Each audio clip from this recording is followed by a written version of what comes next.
আসসালামু আলাইকুম। আমি রোমা। কেমন আছেন আপনারা সবাই?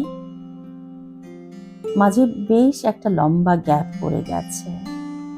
এই পারিবারিক চাপ, কর্মজীবনের ব্যস্ততা, নিজের শারীরিক কিছু অসুস্থতা সব মিলিয়ে বেশ একটা লম্বা গ্যাপ পড়ে গিয়েছে।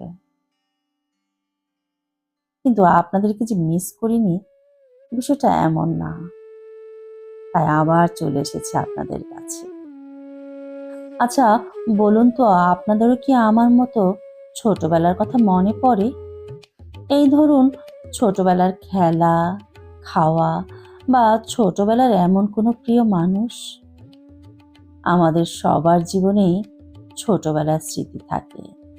কিছু কিছু খাবার ছোটবেলায় এত পছন্দের ছিল, কিন্তু আজ তার সামনে আসলে হয়তো ছুঁয়েও দেখব না। কিংবা ছোটবেলায় কোনো প্রিয় মানুষ যার কাছে রাজ্যের আবদার করতাম। কে মেরেছে, কে বকেছে, পুতুল বিয়ে তো সেই মানুষটাকে ছাড়া হতেই পারে না। সব গল্পের ঝুলিটা যেন তার কাছেই একমাত্র খোলা যায়। কিন্তু এখন এই বয়সে সেই মানুষটার সঙ্গে দেখা হলে হয়তো বড়জোর সৌজন্যমূলক কথাতেই শেষ। তেমনই একজন প্রিয় মানুষের গল্প নিয়ে হাজির হয়েছি আজ। এতক্ষণে নিশ্চয় বুঝতে পেরেছি কোন গল্পের কথা বলছি। হ্যাঁ, বিভূতিভূষণ বন্দ্যোপাধ্যায়ের হরিমা। খুব বর্ষা নামিয়াছে, দিন রাত টিপ টিপ বৃষ্টি। আমি চণ্ডী মণ্ডপে দাওয়ায় বসিয়া অঙ্ক কষিতেছি। বেলা প্রায় দুপুর হইতে চলিল। বর্ষা বাদল না হইলে বিনোদ মাস্টারের কাছে ছুটি পাওয়া যাইত। কিন্তু কি বাদলায় নামিয়াছে আজ 3 দিন হইতে আমার ভাগ্যে। এমন সময় কোথা হইতে একটা ময়লা কাপড় পরা লোক আসিয়া চণ্ডী মণ্ডপের সামনে উঠানে দাঁড়াইল এবং আমার দিকে চাহিয়া ফিক করিয়া হাসিল। আজও মনে আছে, লোকটির গায়ে একটা ময়লা চিটচিটে কামিজ, খালি পা, রুক্ষ চুল। বয়স বুঝিবার উপায় নাই, অন্তত আমার পক্ষে। আমি লোকটাকে আর কখনো দেখি নাই, কারণ বাবা মা এখানে থাকিলেও দিদিমা আমায় ছাড়িয়া থাকিতে পারেন না বলিয়ে এতদিন ছিলাম মামার বাড়িতেই। এই গ্রামে আমি আসিয়াছি বেশি দিন নয়। যখন চলিয়া গিয়েছিলাম তখন আমার বয়স মাত্র 6 বছর। বিনোদ মাস্টার বলিল, কিরে পরেশ, কি খবর? লোকটা উঠানে দাঁড়াইয়া বৃষ্টিতে ভিজিতেছে দেখিয়া বলিতে গেলাম, আসুন না উপরে। কিন্তু বিনোদ মাস্টার আমার কথায় বাধা দিয়া বলিল, কি চাই পরেশ? লোকটা আরেকবার কেমন এক ধরনের হাসিল। এই প্রশ্নের উত্তরে যে ধরনের হাসা উচিত ছিল তেমন নয়, যেন নিজের প্রশংসা শুনিয়া বিনীত ও লাজুক হাসি হাসিতেছে। ছেলে মানুষ হইলেও বুঝিলাম হাসিটা অসংলগ্ন ধরনের। বলিল, খিদে পেয়েছে। আমার জ্যাঠতুতো ভাই শীতল বাড়ির ভেতর হইতে চণ্ডী মণ্ডপে আসিয়া উঠানের দিকে চাহিয়া বলিয়া উঠিল, এই যে পরেশ কাকা, কোথা থেকে? কোথায় ছিলেন এতদিন? লোকটি উত্তরে শুধু বলিল, খিদে পেয়েছে। শীতল বাড়ির মধ্যে ঢুকিয়া এক বাটি মুড়ি আনিয়া লোকটার কোচার কাপড়ে ঢালিয়া দিল। আমি অবাক হইয়া ভাবিতেছি, লোকটা কে এবং এত সম্মানসূচক সম্বোধন করিতেছে শীতলদা, অথচ বসিতে বলিতেছেন নাই বা কেন? এমন সময় লোকটা একটা কাণ্ড করিয়া বসিল। শীতলদার দেওয়া মুড়ির এক গাল মাত্র খাইয়া বাকিগুলো একবার রাইট অ্যাবাউট টার্ন করিয়া ঘুরপাক খাইয়া উঠানময় কাদার উপর ছড়াইয়া ফেলিল। সঙ্গে সঙ্গে কি একটা দুর্বোধ্য ছড়া উচ্চারণ করিল গান করার সুরে, ঘুগলি ঝিনুক ঝা খোদার চাল গামছায় বাঁধে, ঘুগলি ঝিনুক ঝা ঘুগলি ঝিনুক ঘুগলি ঝিনুক। তখনও সে ঘুরপাক খাইতেছে ও ছড়া বলিতেছে। এমন সময় আমার জ্যাঠামশাই দুর্লভ রায়, তিনি অত্যন্ত রাশভারী ও কড়া মেজাজের লোক, বাড়ির ভেতর চণ্ডী মণ্ডপের পাশের উঠান হইতে অন্দরে যাইবার দরজাতে দাঁড়াইয়া হাঁক দিয়া বলিলেন, কে চেঁচামেচি করে দুপুরবেলা? ও পাগলটা মুড়িগুলো নিলে, তবে কেন ওরকম করে ফেললে যে বড়? বদমাশি করার আর জায়গা পাওনি? বলিয়া তিনি আসিয়া লোকটার গালে ঠাস ঠাস করিয়া কয়েকটা চড় মারিলেন। পরে তাহাকে সজোরে একটা ধাক্কা দিয়া বলিলেন, বেরাও এখান থেকে। আর কোনোদিন দরজায় ঢুকেছ তো মেয়েরে হাড় গুঁড়ো করব। আমার বলিষ্ঠ জ্যাঠামশায় ধাক্কার বেগে রোগা ও পাতলা লোকটা খানিকটা দূরে ছিটকাইয়া গিয়া কাদায় পিছলে উঠানের উপর পড়িয়া যাইতে যাইতে বাঁচিয়া গেল এবং একটু সামলাইয়া লইয়া দাঁড়াইয়া মাটিতে একবার থুতু ফেলিল, রক্তে রাঙা। ইতিমধ্যে মজা দেখিতে আমাদের বাড়ির ছোট ছোট ছেলেমেয়েরা উঠানের দরজা জড়ো হইয়াছিল। লোকটা ধাক্কা খাইয়া ছিটকাইয়া পড়িতে তাহারা খিলখিল করিয়া হাসিয়া উঠিল। লোকটার উপর সহানুভূতিতে আমার মনটা গলিয়া গেল। পরেশ কাকার সহিত এভাবেই আমার প্রথম পরিচয়। ক্রমে জানিলাম পরেশ কাকা এই গায়েরই মুখুজ্জ বাড়ির ছেলে। পশ্চিমে কোথায় যেন চাকরি করত, বয়স বেশি নয়, এই মাত্র 25। হঠাৎ আজ বছর 2 মাথা খারাপ হওয়ার দরুন চাকরি ছাড়িয়া আসিয়া পথে পথে পাগলামি করিয়া ঘুরিতেছে। তাহাকে দেখবার কেহ নাই। সে যে বাড়ির ছেলে তাহাদের সকলেই বিদেশে কাজ কর্ম করে, এখানে কেহ থাকে না। উম্মাদ ভাইকে বাসায় লইয়া যাবার গরজও কেহ এই পর্যন্ত দেখায় নাই। পাগল পরের বাড়ি ভাত চাইয়া খায়, সব দিন লোক দেয় না, মাঝে মাঝে মারধরও খায়। একদিন নদীর ধারে পাখির ছানা খুঁজিতে গিয়াছি একাই। আমায় একজন সন্ধান দিয়েছিল, গাঙের উঁচু পাড়ে গাংশালিকের অনেক বাসা দেখা যায়। অনেক খুঁজিয়াও পাইলাম না। সন্ধ্যা হয় হয়, রোদ আর গাছের উপরেও দেখা যায় না। নদীর পাড়ে ঘন ছায়া নামিয়াছে।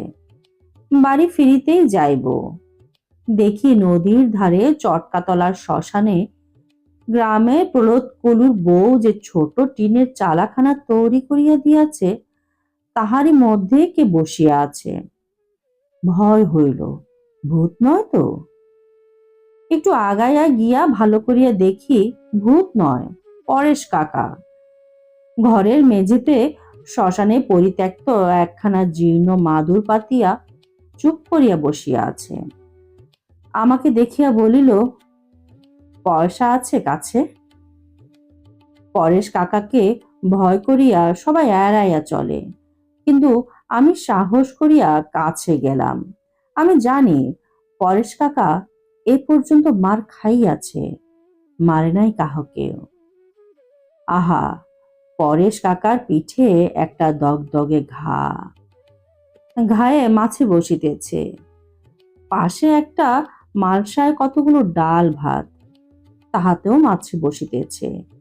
বলিলাম, এই জঙ্গলের মধ্যে আছেন কেন কাকা? আসবেন আমাদের বাড়ি? আসুন, শ্মশানে থাকে না। পরেশ কাকা বলিল, ধুর, শ্মশান বুঝি? এ তো আমার বৈঠকখানা। ওদিকে বাড়ি রয়েছে, দোমহলা বাড়ি। 2000 টাকা জমা রেখেছি দাদার কাছে। বৌদির সঙ্গে ঝগড়া হয়েছে কিনা তাই দিচ্ছে না, ঝগড়া মিটে গেলেই দিয়ে দিবে। 5 বছর চাকরি করে টাকা জমাইনি ভেবেছিস? কত করিয়া খোসামত করিলাম, পরেশ কাকা মরার মাদুর ছাড়িয়া কিছুতেই উঠিল না। ইহার কিছুদিন পরে শুনিলাম পরেশ কাকার মামারা আসিয়া তাহাকে হুগলি লইয়া গিয়াছে। 2 বৎসর পরে আমার উপনয়নের দিন ভোজে পরেশ কাকাকে ব্রাহ্মণদের পংক্তিতে পরিবেশন করিতে দেখিলাম।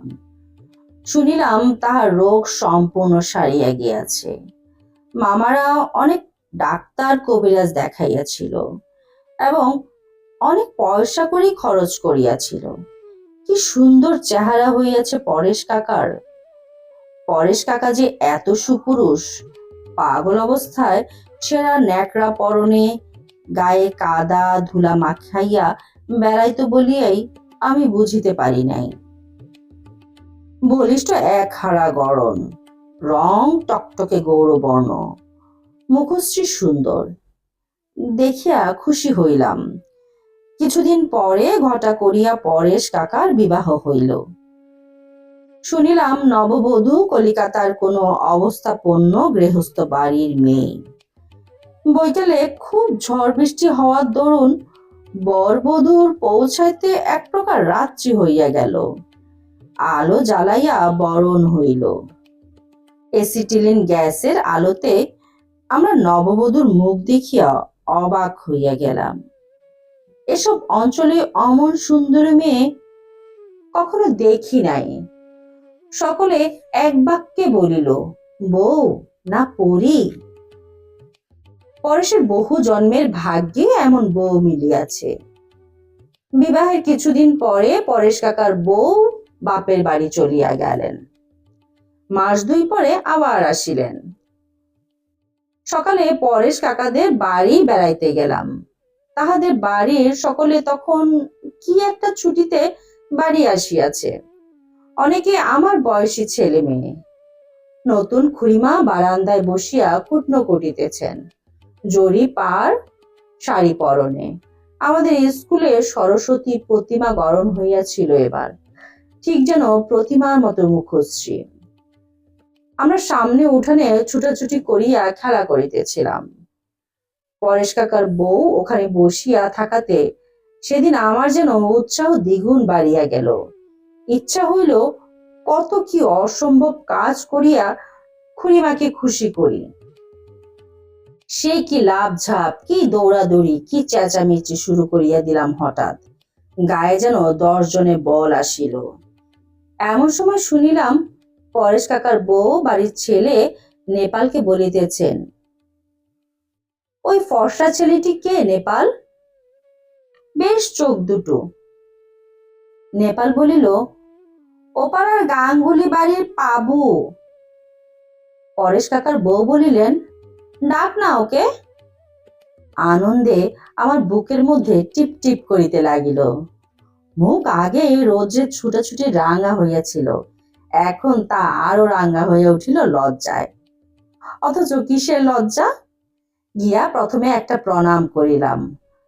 পরেশ কাকার বউ বলিলেন, তোমার নাম কি বাবু?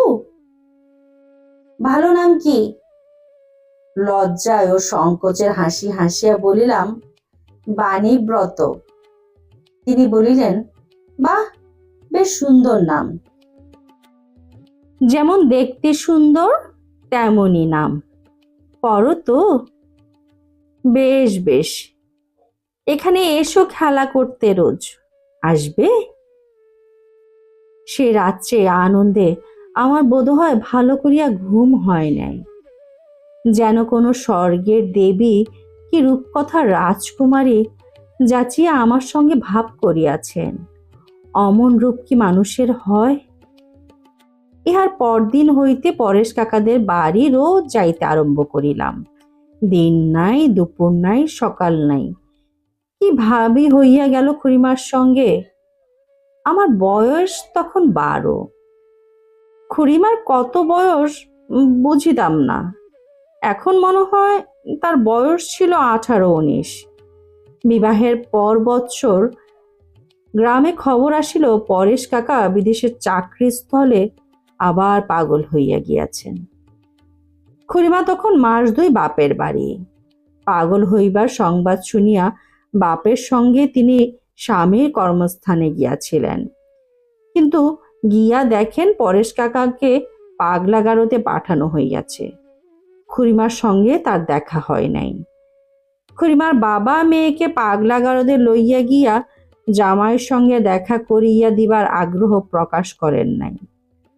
সব ব্যাপার মিটিয়া গেলে তিনি মেয়েকে লইয়া ফিরিলেন। পরেশ কাকার বড় ভাতৃবধূ তখন ছেলে মেয়ে লইয়া গ্রামের বাড়িতেই ছিলেন। তিনি পত্র লিখিয়া পরেশ কাকার বউকে মাস 2 পরে আনাইলেন। খুড়িমার আসিবার সংবাদ পাইয়া সকালে উঠিয়া ছুটিয়া দেখা করিতে গেলাম। তার মুখে ও চেহারায় দুঃখের কোনো চিহ্ন দেখিলাম না। তেমনি হাসি হাসি মুখ, মুখশ্রী তেমনই সুকুমার, বিদ্যুতের মতো রং, এতটুকু ম্লান হয় নাই। কে স্নেহ ও আদরের দৃষ্টি তার চোখে। আমি পায়ের ধুলা লইয়া প্রণাম করিতেই তিনি আমার চিবুকে হাত দিয়া হাসি মুখে বলিলেন, এই যে পাবু, কেমন আছো? একটু রোগা দেখছি যে। আমি উত্তরে হাসিয়া খুড়িমার সামনে মেঝের উপর বসিয়া পড়িলাম। বলিলাম, আপনি ভালো ছিলেন খুড়িমা? খুড়িমা বলিলেন, আমার আর ভালো থাকাটা কি, তুমিও যেমন পাবু। পরেশ কাকা পাগল হইয়াছেন সে কথা ভাবিয়াই খুড়িমার জন্য দুঃখ হইল। অভাগিনী খুড়িমা। খুড়িমা বলিলেন, কাছে সরে এসো, বসো পাবু। পাবু, আমাকে বড় ভালোবাসো না? ঘাড় নাড়িয়া স্বীকার করিলাম, খুব ভালোবাসি। আমিও কলকাতায় থাকতে পাবুর কথা বড় ভাবি। পাবু, এই গায়ে তোর মতো ভালোবাসে না কেউ আমায়। লজ্জায় রাঙা হইয়া হাসি মুখে চুপ করিয়া থাকিলাম। 13 বছরের ছেলে, কি কথাই বা জানি। কলকাতা দেখেছ বাবু? না, কে নিয়ে যাবে? আচ্ছা, এবার আমি যখন যাব এখান থেকে নিয়ে যাব সঙ্গে করে। বেশ, আমাদের বাড়িতে গিয়ে থাকবে, কেমন তো? কবে যাবেন খুড়িমা? শ্রাবণ মাসে?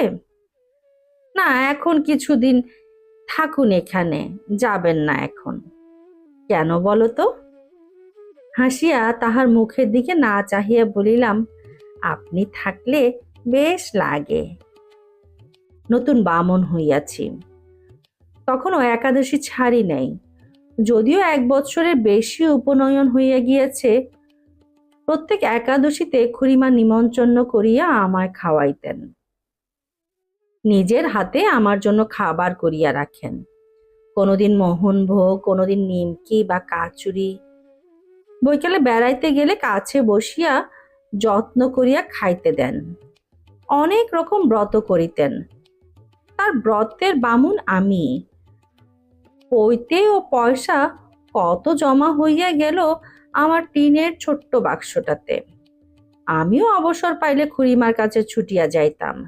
ছাদের কোণে বসিয়া কত আবল তাবল বকিতাম তার সঙ্গে, বই পড়িয়া শোনাইতাম।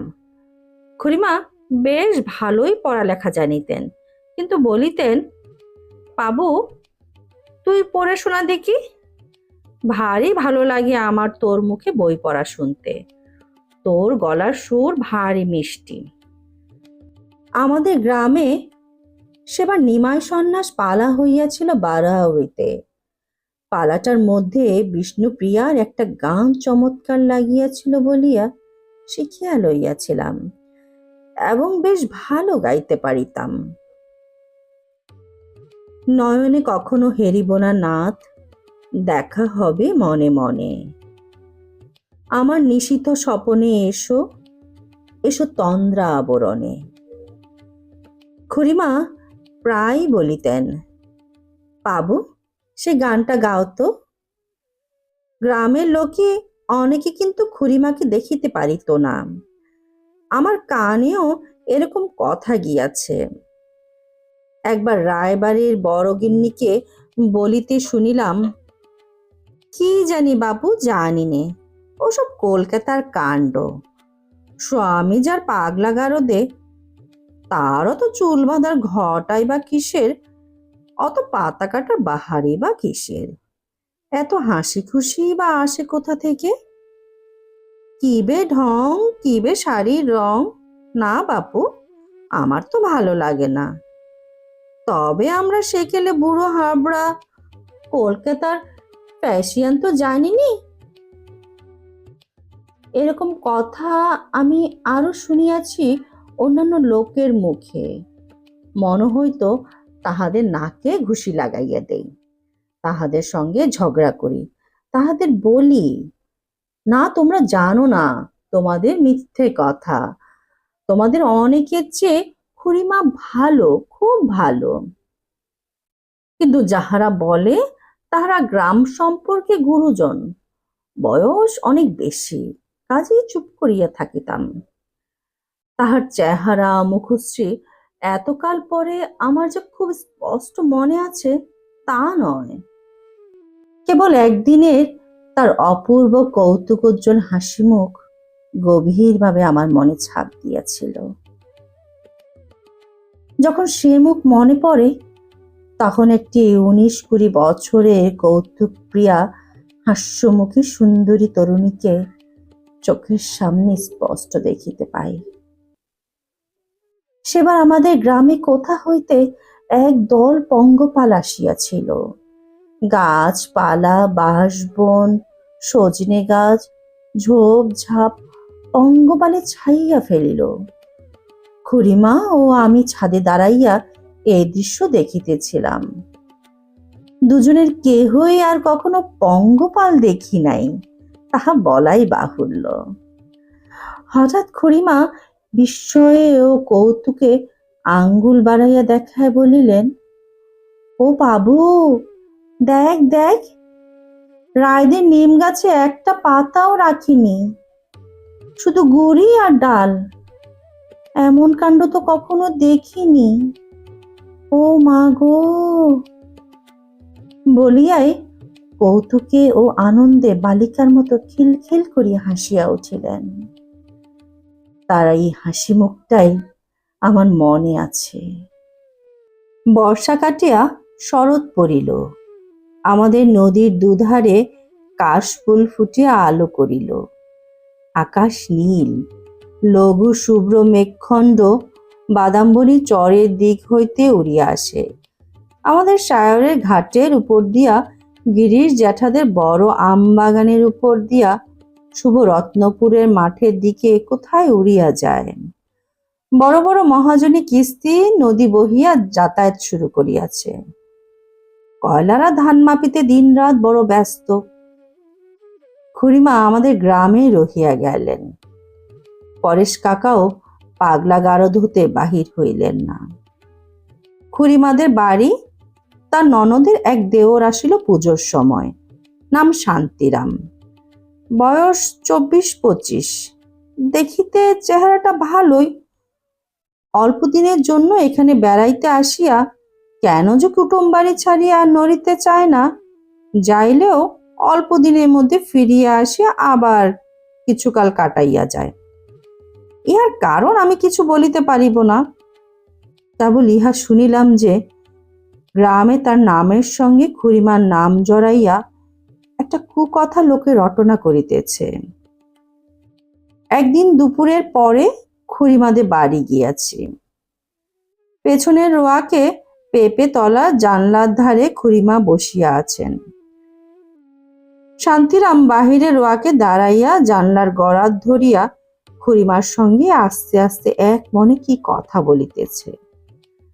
আমাকে দেখিয়া বিরক্তের সুরে বলিল, কি বাবু, দুপুরবেলা বেড়ানো কি?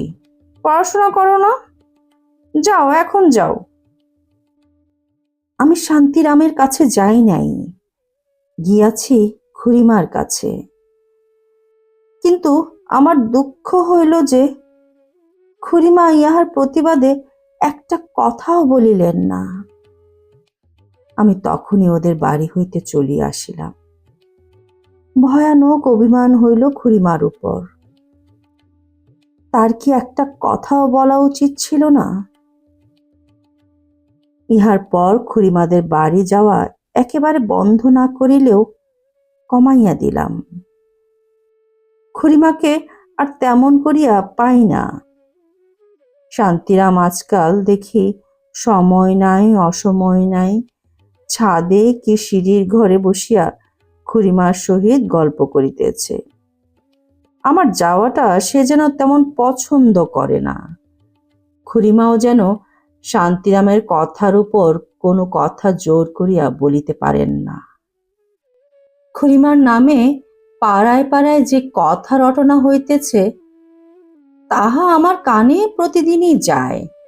লক্ষ্য করিলাম, ইহার জন্য খুড়িমার উপর আমার কোনো রাগ নাই, যত রাগ শান্তিরামের উপর। সে দেখিতে ফর্সা বটে, বেশ শহুরে ধরনের গোছালো কথাবার্তাও কয় বটে, শৌখিন সাজ পোশাকও করে বটে, কিন্তু হয়তো তাহার ফিটফাট সাজগোজের দরুনই হোক, কিংবা তাহার শহর অঞ্চলের বুলির জন্যই হোক, কিংবা তাহার ঘন ঘন বার্সাই খাওয়ার দরুনই হোক, লোকটাকে প্রথম দিন হইতে আমি কেমন পছন্দ করি নাই। কেমন যেন মনে হইয়াছিল এ লোক ভালো না। একদিন চৌধুরীদের পুকুর ঘাটে বাঁধানো রানায় সর্ব চৌধুরী ও কালিময় বারুজ্য কি কথা বলিতেছিল। আমি পুঁটি মাছ ধরা ছিপ হাতে মাছ ধরিতে গিয়াছি। আমাকে দেখিয়া উহারা কথা বন্ধ করিল। আমি বাঁধানো ঘাটে নামিয়া মাছ ধরিতে বসিলাম। সর্ব চৌধুরী বলিল, তাই তো, ছোড়াটা যে আবার এখানে। কালিময় জ্যাঠা বলিলেন, বলো বলো, ও ছেলে মানুষ কিছু বোঝে না। সর্ব চৌধুরী বলিলেন, এখন কি করব, এর একটা বিহিত করতে হয়।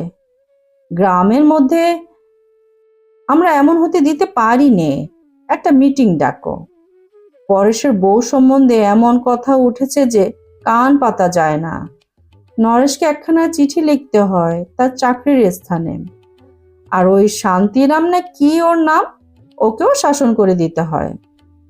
কালিময় জ্যাঠা বলিলেন, শাসন টাসন আর কি, ওকে এই গ্রাম থেকে চলে যেতে বলো, না যায় আচ্ছা করে উত্তম মাধ্যম দাও। নরেশ কি চাকরি ছেড়ে আসবে এখন কুটুম শাসন করতে? সে যখন বাড়ি নেই তখন আমরাই অভিভাবক। সর্ব চৌধুরী বলিলেন, চুরিটাও নাকি বড্ড বাড়ি আছে শুনিতে পাই। কালিময় জ্যাঠা বলিলেন, তাই তো শুনিয়াছি, বয়সটা খারাপ কিনা, তাতে স্বামী ওই রকম। কালিময় জ্যাঠা আমাকে যতই না বোকা ভাবুন, আমার কিন্তু বুঝিতে কিছুই বাকি রইল না। খুড়িমার উপর অভিমান চলিয়া গেল। ভাবিলাম ইহারা হয়তো খুড়িমাকে কোনো একটা শক্ত কথা শুনাইবে, কিংবা অপদস্থ করিবে। কথাটা খুড়িমাকে জানাইয়া সাবধান করিয়া দিলে হয়। কিন্তু সঙ্গে সঙ্গে ভাবিয়া দেখিলাম, খুড়িমাকে কথা আমি বলিতে পারিব না, কোনো মতেই না। শান্তিরামের উপর ভয়ানক রাগ হইল। তুমি কেন বাপু এখানে আসিয়াছ পরের সংসারে শান্তি নষ্ট করিতে?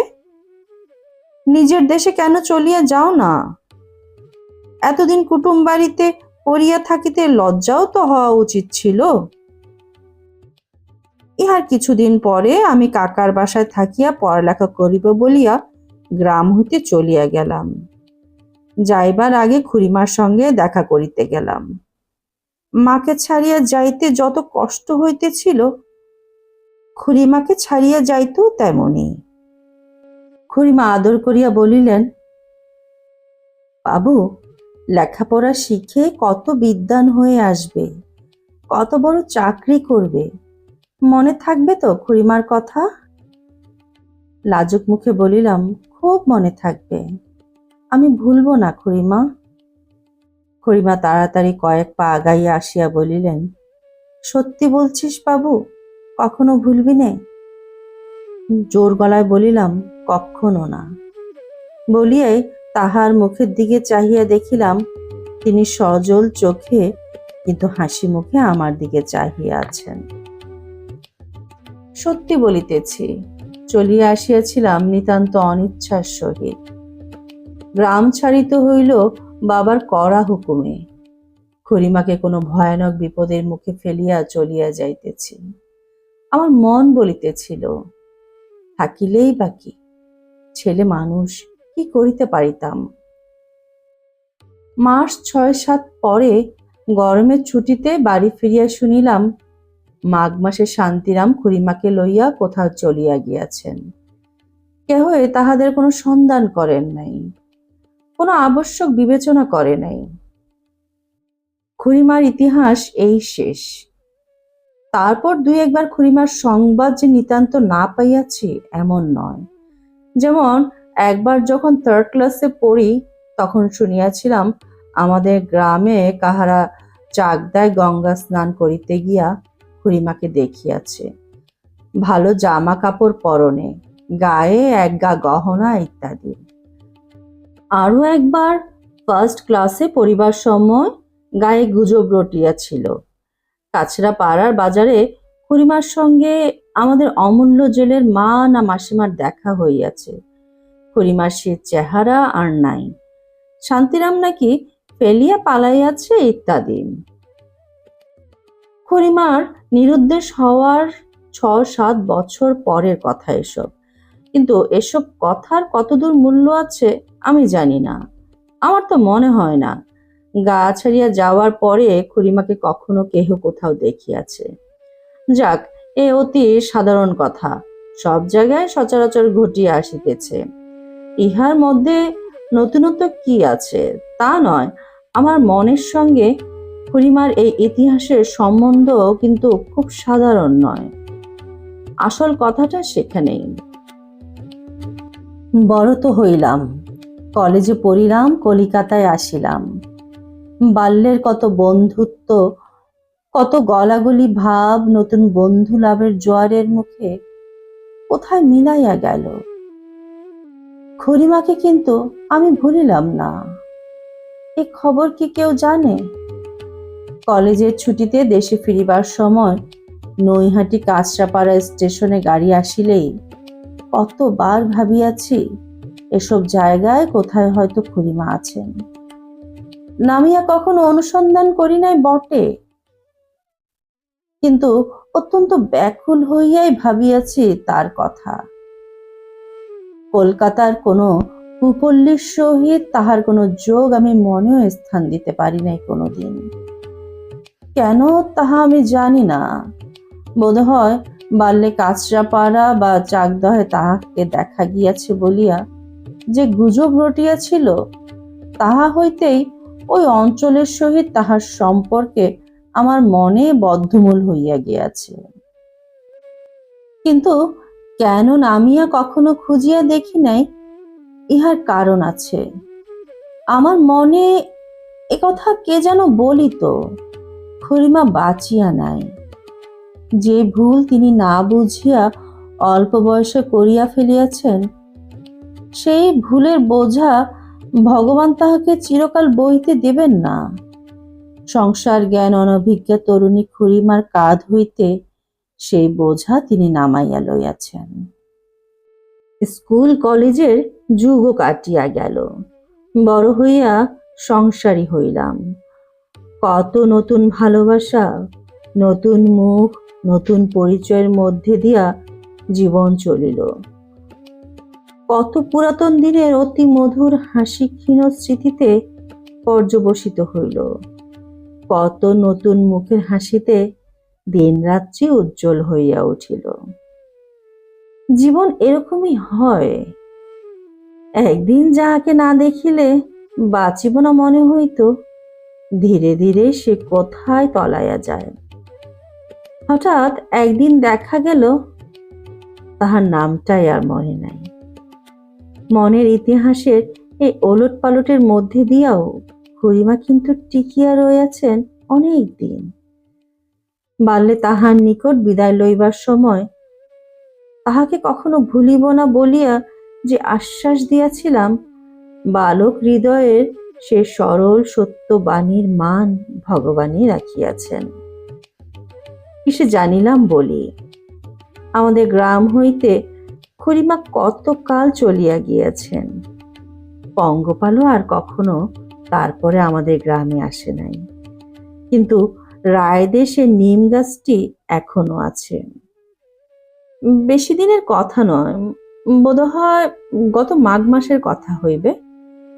রায়দের বাড়ি জমি জমার সম্পর্কে একটা কাজে গিয়া সতীনাথ রায়ের সঙ্গে একখানা দরকারি দলিলে আলোচনা করিতেছি। হঠাৎ নিম গাছটায় নজর পড়াতে কেমন অন্যমনস্ক হইয়া গেলাম। বহুদিন এদিকে আসি নাই। বাল্যে সেই নিম গাছটা। পরক্ষণেই দুটি অদ্ভুত ব্যাপার ঘটিল। 26 বৎসর পূর্বের এক হাস্যমুখী বালিকার কৌতুক ও আনন্দ উচ্ছ্বাসিত মুখ মনে পড়িল। এবং নিজের অলক্ষিতে মনটা এমন একটা অব্যক্ত দুঃখে ও বিষাদে পূর্ণ হইয়া গেল যে দলিলের আলোচনায় আর কোনো উৎসাহ খুঁজিয়া পাইলাম না। দেখিলাম খুড়িমাকে তো এখনো ভুলি নাই। বয়স হইয়াছে, মনে হইল মোটে 18-19 বছর বয়স ছিল খুড়িমার। কি ছেলে মানুষই না ছিলেন। মানুষের মনে মানুষ এরকমই বাঁচিয়া থাকে। গত 26 বছরের বিধি পথ বাহিয়া কত নববধূ গ্রামে আসিয়াছেন গিয়াছেন, কিন্তু দেখিলাম 26 বছর আগেকার আমাদের গ্রামে সেই বিস্মৃত হতভাগিনী তরুণী বধূটি আজও সে গ্রামে বাঁচিয়া আছে।